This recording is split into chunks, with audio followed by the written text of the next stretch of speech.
Hola, buenos días. Hoy les quiero platicar y hoy vamos a hablar de un tema que a mí me parece muy interesante y que a lo mejor ustedes pueden pensar que dice mucho y al mismo tiempo no dice nada, y es el tema de la compasión.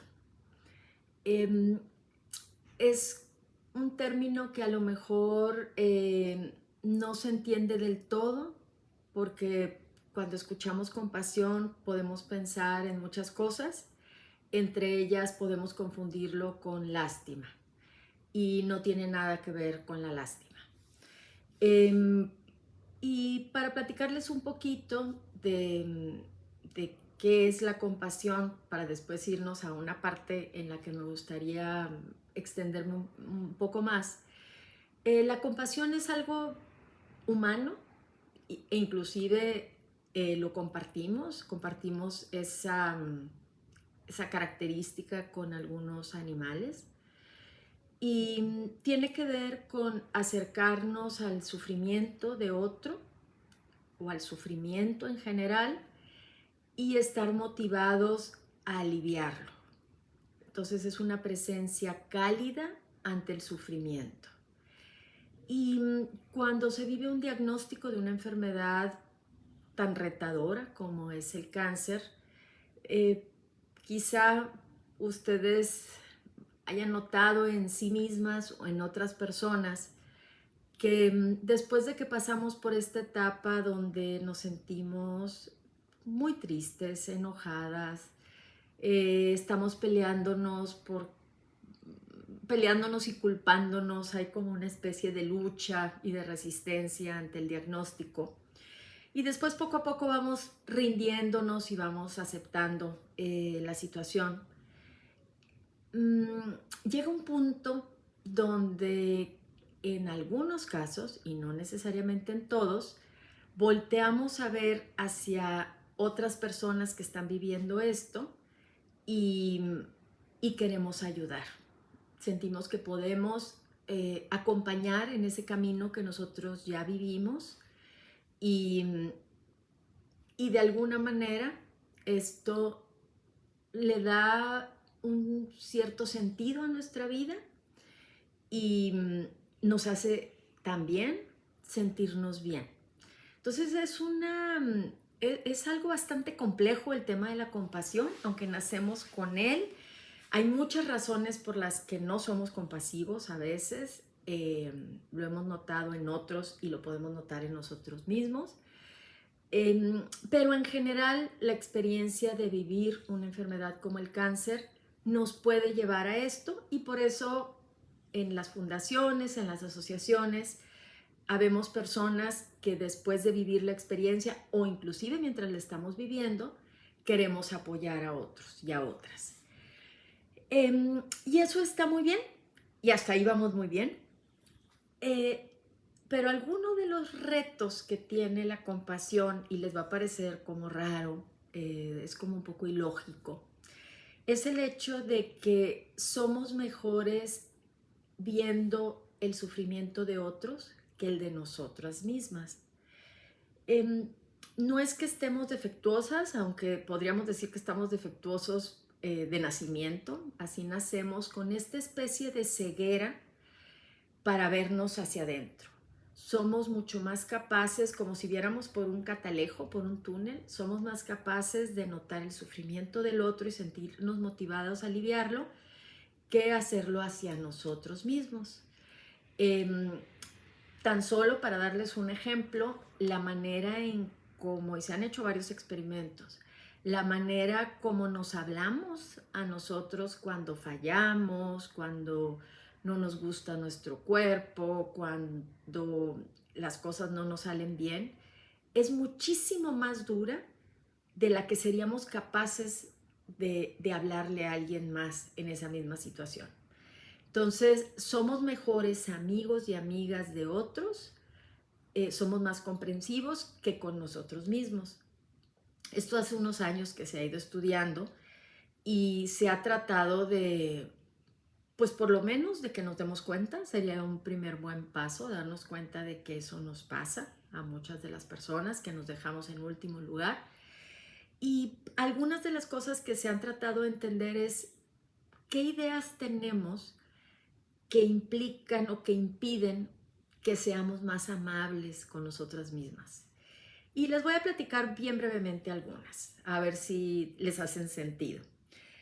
Una en particular tiene que ver con que si yo me trato bien a mí y no me estoy siempre persiguiendo y criticando, no voy a lograr nada, ¿sí? Necesito como esa parte dura mía, muy crítica, muy estricta, para que yo esté motivada y haga cosas. Si yo me trato bien y me doy chance y me voy por el lado compasivo y comprensivo, seguramente no voy a lograr nada. Y es interesante que los que han estudiado la motivación para hacer cosas se han dado cuenta que se logran mejores resultados cuando nos tratamos bien, cuando somos comprensivos cuando fallamos. eh, y un ejemplo que se pone muy comúnmente es con los hijos. Con los hijos, generaciones anteriores pensábamos que ser muy estrictos era lo mejor y poco a poco se ha ido viendo que ser padres, que sí, esto no quiere decir que no pongamos límites, esto no quiere decir que no, digamos que haya reglas, límites y reglas y consecuencias, eso no quiere decir que no exista.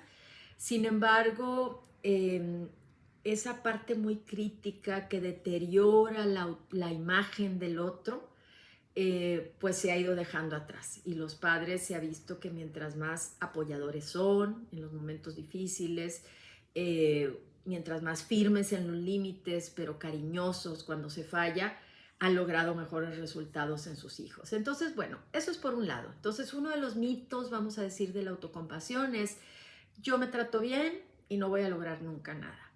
Otro es yo me trato bien y eh, no puedo sentirme débil, ¿sí? O sea, yo me trato bien y me caigo. Necesito estarme picando para estar siempre en un estado, vamos a decir, un poco de lucha, porque si yo me trato bien, me siento débil y me puedo desmoronar. Y también se ha estudiado esto y se ha visto que al contrario, que mientras mejor nos tratamos, más fuertes somos, porque sí puede ser temporal el hecho de estar luchando y picándonos y manteniéndonos así como muy a la defensiva, pero eventualmente caemos y caemos más abajo. Entonces es mejor tratarnos bien, como digamos que como si fuéramos una buena amiga de nosotros mismos. ¿Qué otro mito hay por ahí? Bueno, uno muy importante, el sentirnos egoístas. Si yo me pongo en primer lugar, me siento egoísta. La mujer, en particular mexicana, diría yo que latinoamericana y a lo mejor mundialmente, la mujer cuidamos del otro antes de cuidarnos a nosotros mismos. E inclusive cuando nos subimos a un avión y nos piden que primero nos pongamos la máscara a los adultos antes de ponérsela a un menor, nos hace un poco de choque porque creemos que lo primero que haríamos ante una situación de emergencia es ponerle oxígeno al menor. Entonces, el hecho de que nosotras estemos bien es un regalo para los demás, porque casi siempre en casa, eh, aunque haya papá y mamá, siempre nuestra presencia es fuerte, sobre todo en el aspecto emocional. Somos bastante buenas para sostener el aspecto emocional, entonces cuidarnos a nosotros es un regalo para la familia. Pero por alguna razón no lo vemos así y entonces siempre estamos pendientes del otro y dejándonos en último lugar. Entonces estas son algunas ideas con respecto a la autocompasión. Yo sé que con una charla tan corta como la de hoy no es algo que se pueda arreglar así de la noche a la mañana, pero por lo menos el hecho de darnos cuenta que nos pasa, el hecho de darnos cuenta que a veces en un afán de cuidar al otro nos descuidamos a nosotros y también el hecho de observar y con eso cierro, cómo nos tratamos cuando fallamos, cuando algo no nos sale bien. Y en ese no nos sale bien, a veces incluimos a la enfermedad, como si la enfermedad fuera culpa nuestra. Entonces, pues me parece un tema que las invito a que exploren más. Hay cada vez más estudios y más literatura para entender qué es la compasión hacia el otro y qué es la compasión hacia nosotros mismos. Y bueno, yo me quedo pendiente de sus preguntas en el chat.